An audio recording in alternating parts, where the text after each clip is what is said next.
الحمد لله نحمده ونستعينه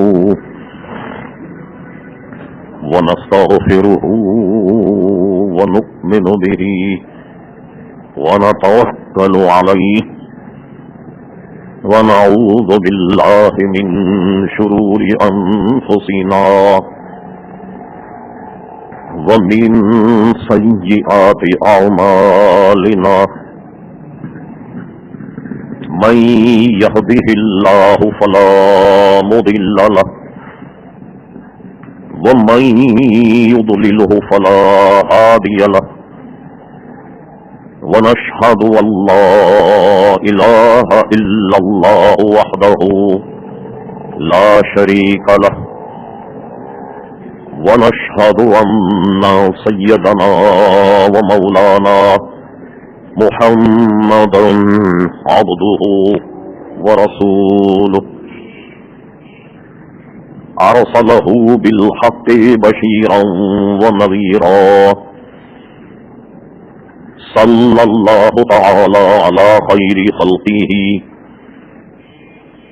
سيدنا محمد وآله وصحبه أجمعين أما بعد فأعوذ بالله من الشيطان الرجيم بسم الله الرحمن الرحيم وقال ربكم ادعوني أستجب لكم صدق الله مولانا العظيم وصدق رسوله النبي الكريم إن الله وملائكته يصلون على النبي يا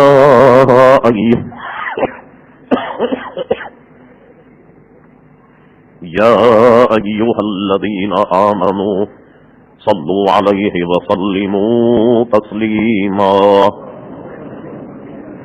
اللهم صل على سيدنا ومولانا محمد معودن الجود والكرم وآله وبارك وسلم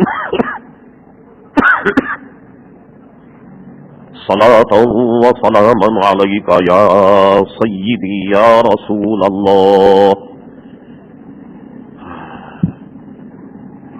محترم حضرات، آپ کو یاد ہوگا کہ گزشتہ جمعے یہی آیت مقدسہ تلاوت کر کے ہم نے یہ عرض کیا تھا کہ اللہ تبارک و تعالی اس کائنات کا خالق و مالک، ہم سب کا خلاق، اور وہ اپنے بندوں کو اپنے دربار میں ہاتھ پھیلانے اور دعا کرنے کا حکم دیتا کہ جب بھی کوئی مسئلہ درپیش ہو اللہ تبارک و تعالیٰ کے دربار دعا کے ذریعے سے رجوع کیا جائے. اور آپ کے ذہن میں یہ بھی ہوگا کہ ہم نے یہ بھی عرض کیا تھا کہ دعا کے قبول ہونے کا معنی کیا ہے. ہم اور آپ چاہے کسی بھی قسم کی دعا کریں تو ہرگز اللہ تبارک و تعالیٰ کے دربار میں اس اعتبار سے بدگمان نہ ہوں کہ وہ ہماری دعا کو سنتا نہیں، بلکہ ہر دعا کو اللہ تبارک و تعالیٰ سنتا ہے.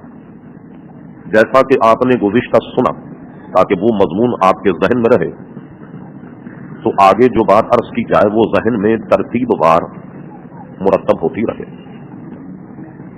ہم نے یہ عرض کیا تھا کہ حدیث سے یہ ترشح ہے کہ دعا 3 حال سے خالی نہیں ہوتی، اور وہ 3 حال کیا ہیں؟ یا تو اللہ تبارک و تعالی وہی دنیاوی چیز آپ کو دے دے جو آپ نے مانگی، یا اللہ تبارک و تعالی اس کے سبب سے جو دعا آپ نے کی ہے اسی کے ذریعے اس کے سبب سے آپ کے اعمال سے کسی گناہ کو محو کر دے، مٹا دے.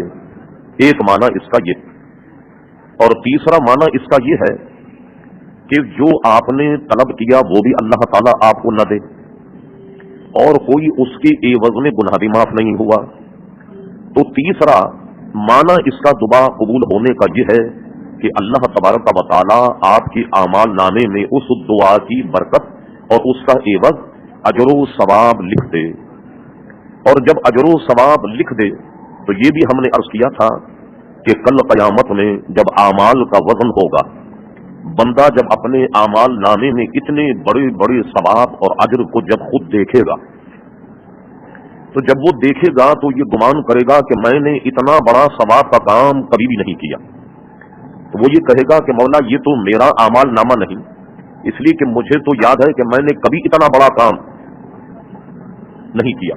तो कहा जाएगा कि ये फलां वक्त जो तूने दुआएं की थी याद कर, उस दुआ में हमने तेरी वो बात तो नहीं मुस्तजाब की जो तू मांग रहा, लेकिन हमने उसके एवज में बहुत बड़ा सवाब तुझे दे दिया।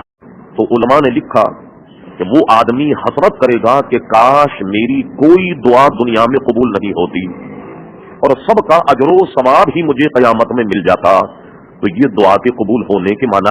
इसलिए हमने कल का मजमून अपने जहन में रखकर आज अपने जहन में उसको ताज़ा रखें ताकि बात मुकम्मल आपके जहन में रहे। जब हम दुआ मांगते तो उलमा ने इसके कुछ कवायद लिखे, कुछ शराइत कह दें या कुछ दुआ के आदाब।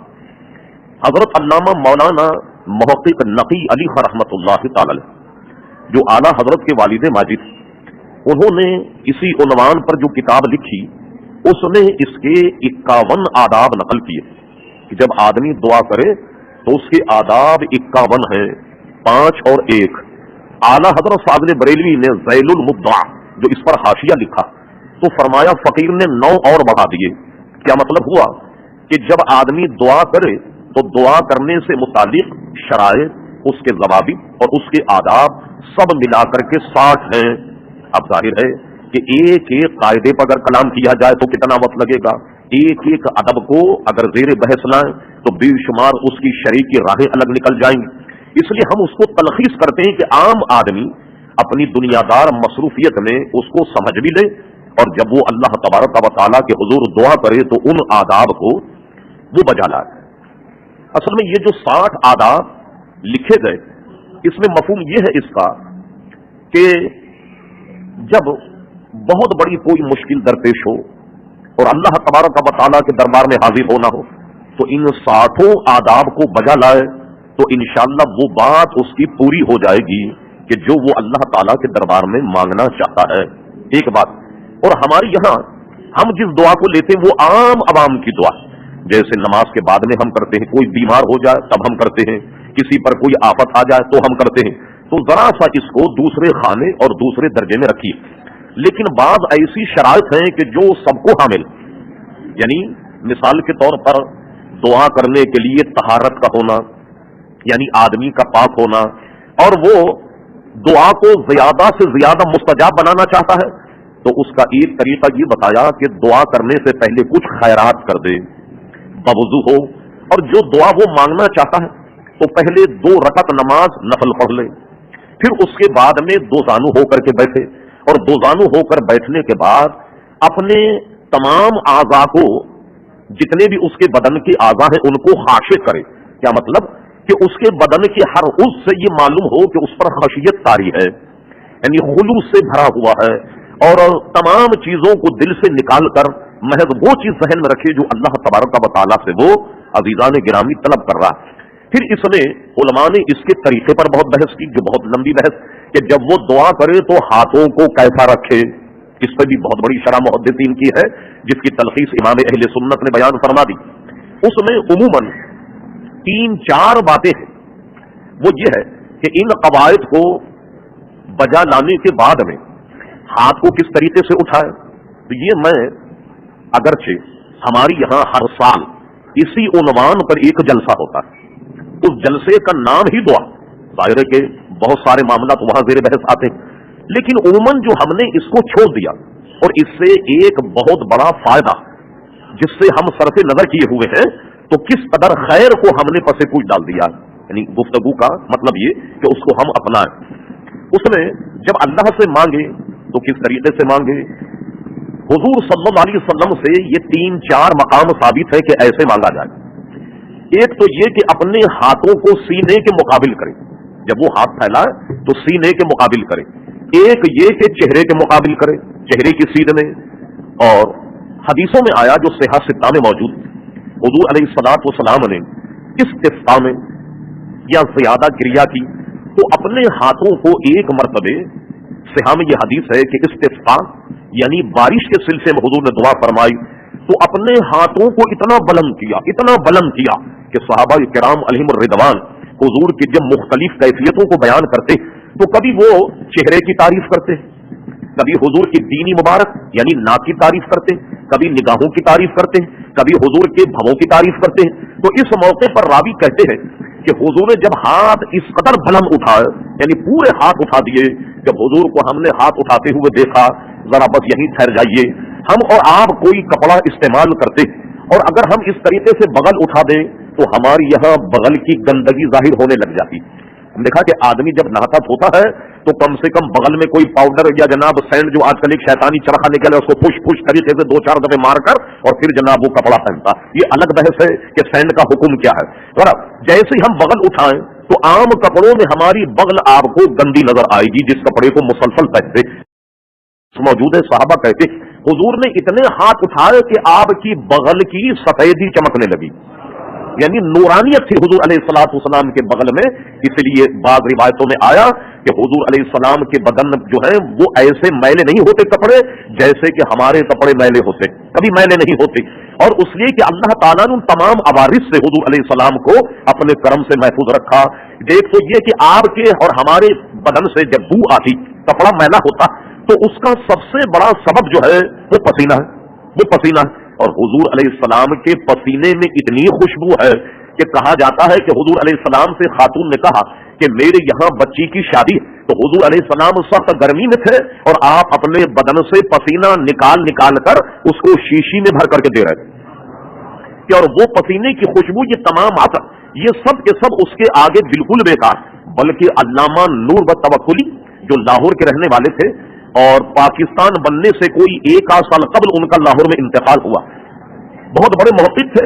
उन्होंने अपनी किताब सीरत रसूल अरबी में, आप हैरान होंगे, ये नकल किया कि जिस खातून को हुजूर ने पसीना दिया था लगाने के लिए, उसकी नस्ल तुर्की में है और तुर्की में उसकी नस्ल, उसकी औलाद से वो खुशबू आती है जो प्यारे मुस्तफा के पसीने में आती है। ये अल्लामा नूर व तवक्कुली रहमतुल्लाह अलैह का कौल है। रज़ीक हम और इस बात को ज्यादा नहीं फैला, तो मैं कह रहा था कि हाथ इतने बुलंद उठा देते कि बगल का नूर और बगल की सफेदी जाहिर होने लग जाती।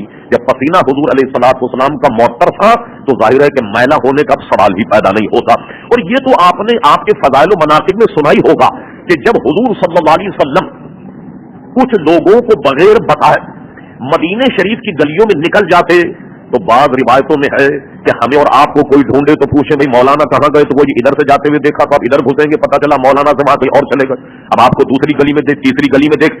सहाबा कहते हैं जब हमें हुजूर को ढूंढना होता तो हम महज उस गली की खुशबू से अंदाजा लगा लेते कि मुस्तफा इस गली से गुजरे। तो अब हुजूर अलैहिस्सलातु वस्सलाम के कपड़ों के मैले होने का मसला ही पैदा नहीं होता।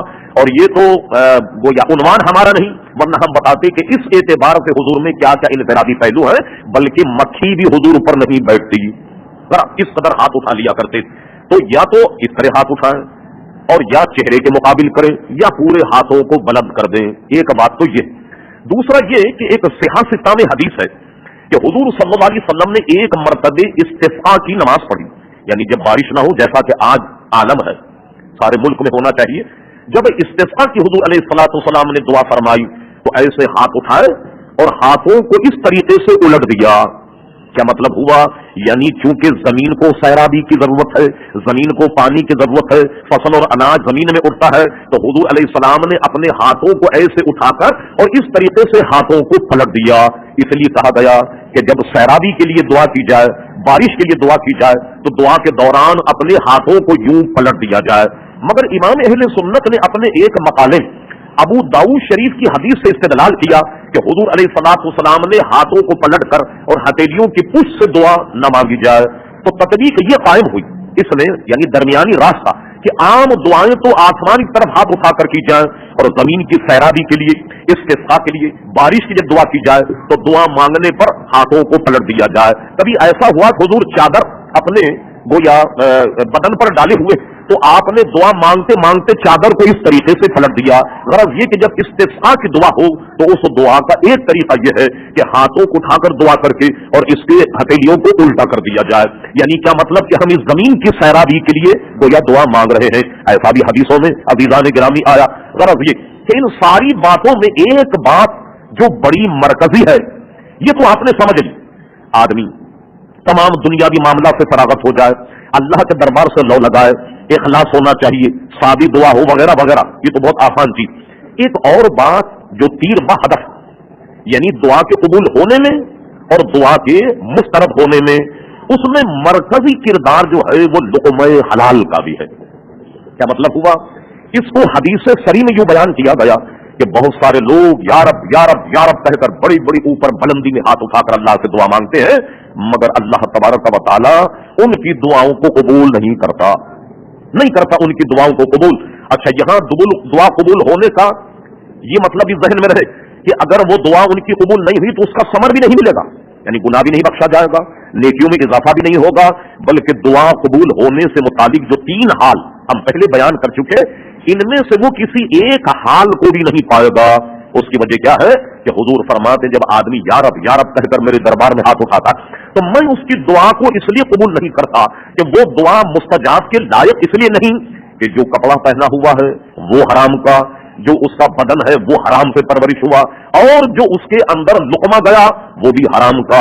تو اب بتائیے, جب بدن پر حرام ہو, لقمہ حرام ہو, بدن کی آب یاری حرام گویا پیسے یا دولت سے ہوئی, اب وہ رات دن یا رب کہتا رہے, تو عزیزان گرامی اب اللہ تبارک و تعالی ایسے حرام خور حرام کھانے والے کی دعا کو قبول نہیں کرتا, اور اس کی دعا ان تینوں حالوں سے خالی, جو حال ہم نے 3 بتائے ان میں سے وہ کسی ایک کو بھی نہیں پائے گا.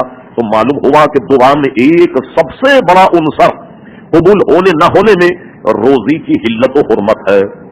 اب اگر روزی ناجائز ہو تو کس طریقے سے اللہ تبارک و تعالی اپنے بندے کی دعا قبول کرے گا؟ اب دیکھیے اس کا اثر کہ آدمی کے بدن میں کوئی لقمہ مشکوک پڑ جائے تو وہ کیسا اثر انداز ہوتا ہے, اس کا اندازہ آپ اس طریقے سے کیجئے تاکہ اپنی تمام توانائی حلال لقمے کی جانب مبذول فرما لیں. وہ یہ ہے, ایک بہت بڑے محدث تھے اور اس وقت دور تھا عباسی سلطنت کا خلیفہ مہدی عباسی کا دور, بغداد شریف. ایک بہت بڑے محدث تھے جن کا نام شریک محدث تھا, اور وہ بہت بڑے محدث تھے, گویا بہت بڑے محدث کہلاتے تھے. ایک مرتبہ مہدی عباسی نے, جو اس وقت کا بادشاہ اور خلیفہ تھا, آپ جانتے ہیں کہ ان کے کر و فر جو ہے وہ بہت سخت ہوا کرتے. جہاں کسی عالم دین نے ان کے مزاج کے خلاف کوئی بات کہی تو اس کی گردن مارنے میں بڑے بڑے عالم بلکہ صحابہ کرام کے قتل میں وہ اتنا بھی تردد نہیں کرتے الیاذ باللہ جیسے کسی مکھی یا مچھر کو مارا جائے. حجاج بن یوسف, اس کے متعلق یہ کہا گیا کہ اس کے ہاتھ سے مرنے والوں کی تعداد 1 لاکھ ہے. 1 لاکھ لوگوں کو اس نے قتل کیا, جن میں صحابہ, جن میں تابعین, تبع تابعین اور بڑے بڑے اولو العزم علماء, ایسے لوگ اس نے گویا قتل کیے کہ اگر بات نہیں مانی تو سر گیا. اب جناب محدث صاحب کو مہدی نے طلب کیا اور کہنے لگے, قاضی صاحب, محدث صاحب, آپ کو میرے ان 3 کاموں میں سے ایک کام تو آپ کو ماننا پڑے گا. اور اس واقعے کو علامہ جلال الدین سیوطی رحمۃ اللہ علیہ تاریخ الخلفاء میں نقل فرمایا. کہنے لگے, امام صاحب, یا تو آپ قاضی القضاء کا عہدہ قبول کر لیں, چیف جسٹس سلطنت عباسی, وزیر قانون, کو چھوٹا عہدہ تو نہیں, یا تو آپ یہ قبول کر لیجیے, قاضی بن جائیے. اچھا, اگر آپ قاضی نہیں بنتے, آپ سوچتے ہیں کہ بڑی اس کی ذمہ داریاں ہیں, تو آپ ایسا کریں کہ میرے دونوں بچوں کے معلم بن جائیے. اور معلم بننے کا کیا معاملہ ہے کہ یہ بچے آپ کے گھر پڑھنے نہیں جائیں گے بلکہ آپ ان کو پڑھانے کے لیے آئیں گے میرے گھر. کیا مطلب؟ یعنی اس کا ایک ترجمہ یہ ہوا کہ اتنا بڑا عالم کی ذلت کو برداشت کر لے کہ چھوٹے چھوٹے 2 بچوں کو پڑھانے کے لیے روزانہ شاہی محل آئے. یہ بھی ایک محدث اور امام کی شایان شان نہیں. اور کہنے لگے, سنیے, اگر آپ نے ان دونوں میں سے کوئی اور بات قبول نہ کی تو اب گردن چھڑانے کا, جان بچانے کا اس دربار سے خلاصی کا راستہ پھر یہ ہے کہ آپ شاہی دسترخوان پر بیٹھ کر 1-2 لقمے میرے ساتھ دعوت کھا لیں. اب محدث صاحب نے سوچا کہ قاضی بنے, اب یہ احکامات اوپر سے آئیں, کوئی معاملہ غلط ہو جائے कोई मुजरिम सिफारिश से छूट जाए, ना गहनी कोई कत्ल हो जाए मेरे कलम से, ये तो बहुत बड़ी आफत। अच्छा, फिर लड़कों को घर आन करके पढ़ाना, ये भी बहुत बड़ी जिल्लत और रुसवाई कि मैं इतना बड़ा आलिम और रोजाना इसके घर आ रहा हूं और बच्चों को पढ़ाऊं। इन्होंने सोचा कि इसमें की छोटी मुसीबत कबूल कर ली जाए। उनका बादशाह सलामत, मैं इस पर राजी हो गया कि आप शाही दस्तरखान बिछाइए और आपकी ख्वाहिश यह है कि तीनों में से एक का मुझे इर्तिकाब करना पड़े तो मैं आपके शाही दस्तरखान से 2 लुकमे ले लूंगा, 1 लुकमा मैं उठा लूंगा। उन्होंने कहा चलिए अच्छा, ये आपने कबूल कर लिया, लिहाजा बाकी सारे मामला सुबकदोश। उसने शाही महल में आर्डर किया कि इमाम साहब की दावत की जाए, बड़े बड़े खनसामा को जनाब कहा कि बड़े बड़े बेहतरीन किस्म के पकवान पकाए जाए। और सारे पकवान के बाद में जब दस्तरखान बिछा तो जो खनसामा दावत तैयार कर रहा तो जाहिर है कि इमाम ही नहीं थे, और भी शायद कुछ लोगों को बुला दिया। उन खनसामा ने कहीं ये कह दिया कि आज तो मुहद्दिस साहब ऐसे जाल में फंसे, अब इससे निकलना मुमकिन नहीं। मुहद्दिस साहब समझे कि 1 लुकमा उठाने में क्या हरज। अब उन्होंने शाही दस्तरखान पर बैठ इमाम स्यूटी ने लिखा कि 1 लुकमा खा ले। बस 1 लुकमा खाने के बाद क्या हुआ, कुछ दिन नहीं गुजरे थे, वो 1 लुकमे ने ऐसी तासीर दिखाई कि काजी साहब बच्चों के पढ़ाने पर भी आमादा हो गए, फिर काजी साहब जो थे वो काजी बनने पे भी आमादा हो गए। आपने देखा कहा तो ये दोनों कामों को वो बिल्कुल फरामोश कर रहे थे, मगर 1 लुकमा शाही जो है इसने ऐसा करतब दिखाया कि इमाम साहब शाही लुकमा भी खा गए, बच्चों के पढ़ाने पे आमादा भी हो गए और उसके बाद में उन्होंने सरकारी ओहदा भी कबूल कर लिया। क्या मतलब हुआ कि कोई लुकमा जब किसी का हलक में चला जाए तो वो इतनी बड़ी तासीर दिखाता है कि बड़े बड़े काम में आदमी फिर मरूब हो जाता है। आपको याद होगा कि हमने एक मरतबे अपनी दुआ की महफिल में इस वाकये को बयान किया कि कूफे में एक सूफिया उलमा की बहुत बड़ी जमात, और ये सूफिया बगैर किसी तमा, बगैर किसी लालच और बगैर किसी मामले निहायत ही अपने कर्रो फर का इजहार कर दिया करते थे। हक वो कैसी जमात कि इस पर तो किताबें तैयार हो जाएं कि हक बोलने वालों का आलम क्या। एक मरतबे कहते हैं कि मंसूर ने एक उसको खबर आई, कूफे के कुछ लोग मुझसे मिलना चाहते, कुछ सूफिया, ये लोग हमेशा अल्लाह के बंदों को फांसने के चक्कर में रहते।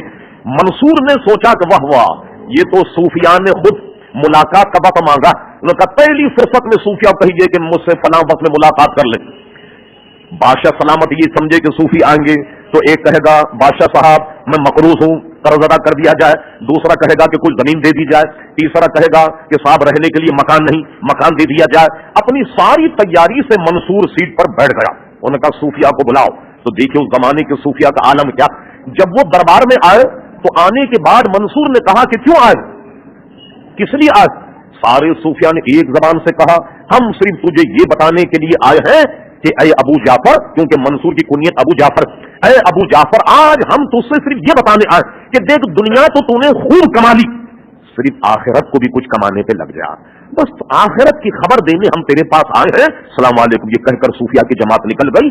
बावजूद कर्रोफर का मालिक होने की इसकी अकल ने काम नहीं किया कि ये कितना बड़ा जूता उसके मुंह पे मार गए। वो तो समझ रहा था कोई रकम मांगे, थैलियां मांगेंगे, जमीन मकान, और ये जमात आकर कहने लगी अबू जाफर दुनिया तो तूने बहुत कमा ली, हम तुझे आज ये बताने आए हैं कि कुछ आखिरत की फिक्र कर ले। और ये कह करके जनाब जो थी वो जमात निकल गई।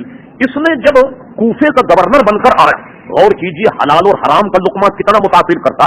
कूफे का जब गवर्नर बनकर आया तो जब आदमी बड़ी सीट पर आए तो आप जानते कि हमारे यहाँ कुछ चमचे कुछ कफगीरें गवर्नर को, बड़े बड़े ओहदेदारों को घेर लेती, और घेरने के बाद उनको कुछ दबी जबान में वादो नसीहत कर देखिए फला आदमी से होशियार रहिए, फला आदमी से होशियार रहेगा, फला आदमी होशियार रहेगा आपकी, ऐसा ना हो कि सल्तनत के जवाल का वगैरह वगैरह। जब ये तख्त पर बैठा तो उसके मुशीरों ने उसको कहा जनाब गवर्नर साहब एक मशवरा सुन लीजिए, अगर आपको गवर्नरी करनी। कूफे में एक जमात है सूफिया, जब कोई गवर्नर आता और वो किसी पर जुल्म करे तो ये कूफी सूफी जो हैं ये अल्लाह ताला के दरबार में जब उसके खिलाफ दुआ करते या तो वो हाकिम मर जाता, या वो बीमार पड़ जाता, या उसकी सीट चली जाती, या तबादला हो जाता। उस जमात से जरा होशियार रहिए। हज्जाज ऐसा जालिम और ऐसा सियाना था कि उसने कहा ये कौन कौन सूफी है, सबकी लिस्ट बनाई। लिस्ट बनाने के बाद उनको पैगाम भेजा कि गवर्नर साहब आपके साथ एक खाना खाने का एहतमाम करना चाहते। सूफिया बेचारे सीधे थे, उन्होंने कहा कि चलो खाली खाना खाने में तो हरज नहीं है, कोई ओहदा कबूल करने थोड़ी जा रहे हैं, कोई उसकी कोई हमदो सना करने थोड़ी जा रहे हैं, चलो शर से बचने के लिए खा करके चले आए। उसने शरारत ये की कि खाने का एहतमाम किया, तमाम सूफिया को खाना खिलाया और खाना खाने के बाद निहायती शराफत के साथ बड़े अदब के साथ सबको रुखसत कर दिया। कहने बस ठीक है जाइए, बस हमारी ख्वाहिश यही थी कि सुभान अल्लाह चंद लुक़मे आप हमारे साथ दस्तरखान के ले ले। जब ये निकले तो निकलने के बाद उसने मुशीरों को बुलाया और बुलाने के बाद कहा अल्लाह का शुक्र है कि मैं इनकी बद्दुआ से हमेशा के लिए बच गया। उन्होंने कहा साहब कैसे बच गए, ये तो जिसके लिए दुआ करते हैं उसका मामला जेरो जबर हो जाता। उन्होंने कहा राज ये है किसी को मत बताना, वो ये है कि मैंने आज इनकी जो दावत की तो इनके पेट में हराम को दाखिल कर दिया। जब इनके पेट में मैंने हराम को दाखिल कर दिया, अब हदीसों में है कि जिसके पेट में हराम पहुंच जाए तो अल्लाह तबारक व तआला ना उसकी दुआ को कबूल करता है, अगर वो किसी के खिलाफ बददुआ करे तो वो भी कबूल नहीं, और बड़ी ठाट के साथ गवर्नरी करता रहा, निहायत जुल्म और सितम के पहाड़ वो जनाब ढाता रहा, लेकिन इन सूफिया की बददुआ ने कोई काम नहीं किया। मैं कहना ये चाहता था आप हज़रात के सामने कि मरकजी नुक्ता दुआ के कबूल होने में रिश्ते हलाल, अगर आपने हलाल को इख्तियार किया तो अल्लाह तबारक व तआला यकीनन आपकी जो दुआ है वो अपने दरबार में मुस्तजाब करेगा। इसके अलावा वक्त मुख्तसर है और जरा आगे बढ़िए, चंद निकात शरीफ आपकी मालूमात के लिए। बाद ऐसे मौके कि अल्लाह तबारक व तआला से जब दुआ की जाए तो अल्लाह तबारक व तआला अपने बंदों की दुआ को कबूल करता है। एक मौका तो आज जुमे का दिन, इस जुमे के दिन में सही हदीस में कि हुजूर अलैहिस्सलाम ने फरमाया जुमे में एक सात ऐसी है कि जिसमें अल्लाह तबारक व तआला अपने बंदों की दुआ कबूल करता है। अब ये सात कौन सी है? बाजों ने कहा असर और मगरिब के दरमियान, बाजों ने कहा सूरज गुरूब होने के वक्त एक साथ है। तमाम हजरात ने उलमा ने पूरी तहकीक करके इस 24 घंटे का दौरानिया जुमे रात और दिन का इसको खंगाला कि इसमें सबसे बेहतरीन वक्त क्या है। जो सबसे बेहतरीन वक्त है लिहाजा वही वक्त मुस्तजाबुद दावत के लिए है, और वो सबसे बेहतरीन वक्त क्या है कि जब आम खुतबे के लिए मिंबर पर बैठ जाए और सामने मौज़िन खड़ा होकर अजान कहे। इस इमाम के मिंबर पर बैठने के बाद अजान कहने पर ये साथ शुरू हो गई। ये कब तक होगी कि जुमे की नमाज का जब सलाम तेरे इमाम अस्सलाम वालेकुम रहमतुल्लाह, तो मिंबर पर बैठने से इमाम के सलाम फेरने तक जो भी दुआ आप करेंगे अल्लाह ताला उसे कबूल करेगा। लेकिन इसमें हाथ उठाकर दुआ करना मना है, खुतबे के दौरान दुआ नहीं करेगा, और न दहन से दुआ करे इसलिए कि खुतबे को कान लगा करके सुना जाए। खुतबे का अदब एहतराम ऐसा जैसा नमाज का एहतराम। इमाम अहले सुन्नत ने अपने फतवा में ये कहा कि गोया खुतबे के वक्त आदमी इतना साकित रहे कि खुतबे के वक्त जो अजान हो उसमें अंगूठे भी नहीं चूमेगा, यानी दूसरे औकात में चूमेगा इकामत में, और दूसरे मवाक़े पर हजरत अल्लामा मुल्ला अली कारी रहमतुल्लाह तआला अलैह मौज़ूआत कबीर में लिखते हैं कि हजरत बिलाल रज़ी अल्लाह अन्हु ने अजान कही, और उनकी अजान पर जब ये कलेमा आया अशहदु अन्ना मुहम्मदर रसूलुल्लाह सल्लल्लाहु अलैहि वसल्लम, सिद्दीक़ अकबर ने हुजूर के नाम को चूमकर आंखों से लगाया, और इमाम मुल्ला अली कारी कहते सिद्दीक़ अकबर के दहन से ये कलेमात निकली सल्लल्लाहु अलैहि या रसूल अल्लाह। जब दोबारा ये कलेमात कहे उन्होंने अंगूठे चूमे और आंखों से लगाया और ये दुआ की कुर्रतु ऐनी बिका या रसूल अल्लाह अल्लाहुम्मा मत्तिनी बिसमी वल बसर। हुजूर ने फरमाया ऐ जमात सहाबा, जो ऐसा करे जैसा अबू बकर सिद्दीक ने किया तो कल क़यामत में हम उसके शफी होंगे। और हमारे फुक़हाए अहनाफ ने अपनी फ़िक़ही मसाइल की किताबों में ये लिखा कि जो आदमी हुजूर के नाम पर चूमने का आदी हो जाए इंशाअल्लाह वो सारी जिंदगी अंधा नहीं होगा। और मैं आपसे अर्ज करूं, आज हमने थोड़ी सी तरक्की कर ली, कहीं बैठे हो तो जरा इधर उधर देखकर अंगूठे चूमते, कोई ऐसा ना हो कि समझे कि ये अंगूठे चूम रहा, ये 1400 बरस पहला मुर्दा कहां से उठ करके आया, इस तरक्की याफ्ता दौर में अंगूठे चूम रहा। ये सरका अदब एहतराम है और इसको किसी से शर्म हुजूरी में इसको तरक ना किया जाए। देखिए फिर अल्लाह ताला आंखों को कैसे महफूज करता सरकार के नाम के तोहफे। लेकिन खुतबे में इतना साकित रहे कि इस अंगूठे को भी खुतबे में ना चूमा जाए। अब दुआ कैसी करे? बस अपने दिल में ये दुआ रखिए अल्लाह तबारक व तआला मैं बड़ा गुनाहगार हूं, मेरी मग़फ़िरत फरमा, मेरे वालिदैन की मग़फ़िरत फरमा, ईमान पर साबित कदमी अता फरमा, मज़हब अहले सुन्नत पर साबित कदमी अता फरमा, सारी जिंदगी इस्लाम पर इस्तिक़ामत अता फरमा, मेरे अज़ीज़ा अक़रबा वालिदैन जो इंतकाल उनकी मग़फ़िरत फरमा। इन सारी दुआओं को हर जुमे दिल में रखिए, अल्लाह तबारक व तआला उन तमाम दुआओं की को कबूल फरमाता। एक मौका तो ये है। और किताबिल लैल, तहज्जुद के बयान, तमाम मुहद्दिसीन इस हदीस को नकल फरमाया कि हुजूर रात में जो नमाज पढ़ जिसे तहज्जुद कहते हैं, उसके बाद में इस हदीस को नकल किया गया कि एक साथ, और वो साथ क्या है कि जब आदमी नमाज तहज्जुद के लिए उठे तो उसमें भी रात में एक साथ ये है कि जिसमें अल्लाह तबारक व तआला अपने बंदों की दुआ कबूल करता। तो कहने दीजिए कि हमसे तो ये 5 वक्त नमाज पूरी नहीं होती, तहज्जुद का मामला तो और ये बात और है कि ताश खेलने में, लूडो खेलने में, एक दूसरे की बुराई करने में चबूतरा कॉन्फ्रेंस इतनी मशहूर कॉन्फ्रेंस है कि जब तक चबूतरे पे बैठकर 2-3 आप रात के न बजा लें, आदमी का खाना हजम नहीं होता। काश हम उसको उलट दें, न ईशा की नमाज के बाद खाने पीने के बाद सो जाएं, और सोने के बाद में रात में ऐसे वक्त उठे कि तहज्जुद पढ़े और नमाज फजर की अजान का इंतजार करें, और फिर अजान के बाद में नमाज फजर पढ़े, और पढ़ने के बाद या तो इशराक पढ़ के सो जाएं या फजर ही पढ़ करके सो जाएं। तो सुभान अल्लाह फरमाया गया, ईशा की नमाज जिसने बाजमात पढ़ ली, फजर जिसने बाजमात पढ़ ली, गोया वो रात भर इबादत करता रहा, उसका इतना सवाब मिल गया। एक मौका तो वो है, और उसके बाद में जब मौसम है आजकल हज करने जाए, फरमाया कि बैतुल्लाह शरीफ पर जब पहली नजर पड़े, जो दुआ मांगो अल्लाह ताला उसे कबूल फरमाता। और फरमाया जमजम शरीफ पीते वक्त जो दुआ मांगी जाए वो दुआ भी अल्लाह ताला कबूल फरमाता। इसलिए जमजम शरीफ को ये नहीं कहा गया कि सिर्फ एक गिलास पियो, बल्कि ये कहा गया कि इतना पियो कि एक घूंट की गुंजाइश भी न रहे। इसलिए कि हुजूर फरमाते मुनाफिक जमजम कम पीता है, वो पेट भर के मुनाफिक जमजम नहीं पीता, इसलिए इतना पियो कि एक घूंट की भी गुंजाइश ना हो। हर घूंट पर जो दुआ करो अल्लाह तबारक व तआला उसे कबूल फरमाता।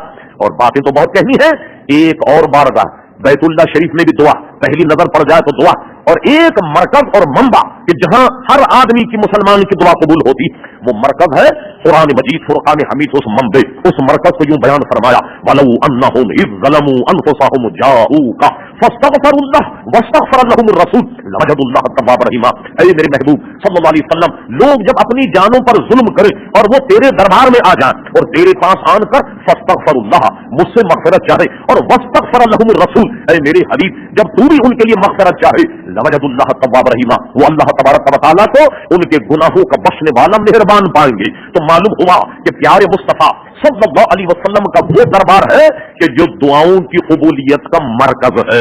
लेकिन आज जदीद इस्लाम में ये कहा जाता, खबरदार, बराह रास्त अल्लाह से मांगना। अगर तुमने ये कह दिया कि प्यारे मुस्तफा के सदक़े में या सहाबा के सदक़े में या गौसे आजम के तुफैल मेरी दुआ को कबूल फरमाना का, नहीं, आपने आयत तो पढ़ी ना, उदूनी अस्तजिब लकुम, अल्लाह से मांगो, अल्लाह तबारक व तआला अता फरमाता।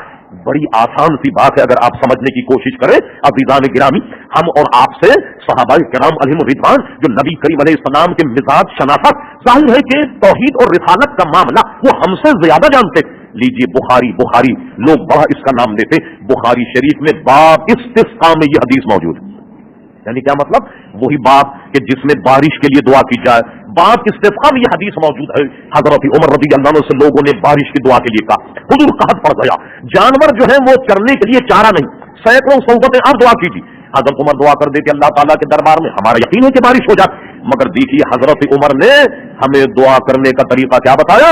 मिंबर रसूल पर हजरत अब्बास को बिठाया, जो हुजूर के चाचा, उनको मिंबर पर बिठाया, और बिठाने के बाद अल्लाह से ये दुआ की, अरे अल्लाह तबारक व तआला, आज हम तेरे दरबार में तेरे नबी के चचा को वसीला बनाकर दुआ करते बारिश बरसा। बुखारी की हदीस है कि हजरत उमर जब ये दुआ की, वो दुआ करना था कि मूसलाधार बारिश हो गई। अब बताइए, शिर्क और ईमान को हजरत उमर हमसे ज्यादा जानते थे। हजरत उमर ने ये बता दिया, ऐ लोगों, मेरा हाल तो छोड़ दो, मगर मैंने तुम्हें तरीका बता दिया। देखो, हो सकता है कि तुम्हारे बदन पर जो कपड़ा वो महले नजर हो के क्या है, हो सकता है तुम्हारे बदन में कोई हराम का लुकमा पहुंच गया, हो सकता है तुम्हारी दुआ के वो अल्फाज न हो कि दरिया रहमत जोश में आ जाए। मैं तुम्हें तरीका बताता हूं, वो ये कि तुम चाहे कितने ही गुनाहगार हो, सियाकार हो, मगर जब अल्लाह के नेक बंदों का वसीला रब के दरबार में पेश करो तो अल्लाह तुम्हारी दुआ को कबूल करता। और बारिश हो गई, मगर एक सम से आवाज आई कि मौलाना आप तो खुद फंस गए हदीस बयान करके। इससे पता लगा हजरत उमर ने हुजूर का तोफैल क्यों नहीं कहा, ये क्यों नहीं कहा, ऐ अल्लाह ताला तू अपने हबीब के सदक़े में उनके वसीले से बारिश बरसा दे। मालूम हुआ कि जो इंतकाल कर जाए उसका वसीला जायज नहीं, जो जिंदा हो उसका वसीला जायज। क्योंकि हजरत अब्बास जिंदा थे, हजरत उमर ने कहा कि इनके तोफैल बारिश बरसा दे इनके वसीले से। अल्लाह अल्लाह, इसका जवाब तमाम तर गुफ्तगू से कथा नजर अल्लामा इब्ने हजर, बहुत बड़े मुहद्दिस, शारे बुखारी, کیا پیارا جواب دیتے. فرمایا اگر کوئی یہ اعتراض کرے کہ حضرت عمر نے حضور کا وسیلہ کیوں نہیں پکڑا ان کے چچا کا. علامہ ابن حجر کتنی پیاری بات کہہ گئے. فرمایا یہ بتاؤ کہ یہ جتنے نماز میں بوڑھے تھے کسی بوڑھے کو بٹھاتے تھے کہ اللہ تعالیٰ اس کے بال سفید ہیں, یہ بوڑھا اس کے طفیل بارش برسا دے. حضرت عباس کا انتخاب کیوں کیا؟ حضرت عباس کو کیوں منبر پر بٹھایا؟ دوسرے کسی بوڑھے کو کیوں نہیں بٹھا دیا؟ کیوں نہیں بٹھایا؟ علامہ ابن حجر کہتے ہیں انہیں اسی لیے بٹھایا کہ وہ حضور کے چچا تھے. کیا مطلب ہوا کہ سامنے تو چچا کے وسیلے سے ہو رہی ہے اور اس لیے بٹھایا کہ مصطفیٰ کے چچا ہیں, تو بظاہر تو چچا ہے, وسیلہ تو حضور ہی کی ذات ہے. اس لیے دکھانا کہ یہ حضور کے چچا ہیں, تو بظاہر تو چچا منبر پر ہے, مگر دعا ہے نبی کریم علیہ الصلوۃ والسلام ہی کے واسطے سے. اور ایک دعا کا طریقہ یہ ہے کہ حدیث میں فرمایا گیا کہ جب آدمی درود پڑھے وہ کبھی اللہ تعالیٰ کی بارگاہ سے مسترد نہیں ہوتا. جب یہ طے ہو گیا کہ درود شریف اللہ کی بارگاہ سے مسترد نہیں ہوتا, پھر ایسا کرو کہ دعا کرنے سے پہلے درود شریف, بیچ میں دعا اور اس کے بعد درود شریف. تو نقشہ یوں بنا کہ پہلے درود, بعد میں دعا, پھر درود. سبحان اللہ, درود کے طفیل میں اللہ تعالیٰ دعا کو قبول فرما لے گا. فرمایا ادعونی, مجھ سے مانگو استجب لکم, تاکہ میں تمہیں عطا فرماؤں. اللہ تبارک و تعالیٰ ہم سب کو دعا کی توفیق عطا فرمائے. وما علینا الا البلاغ.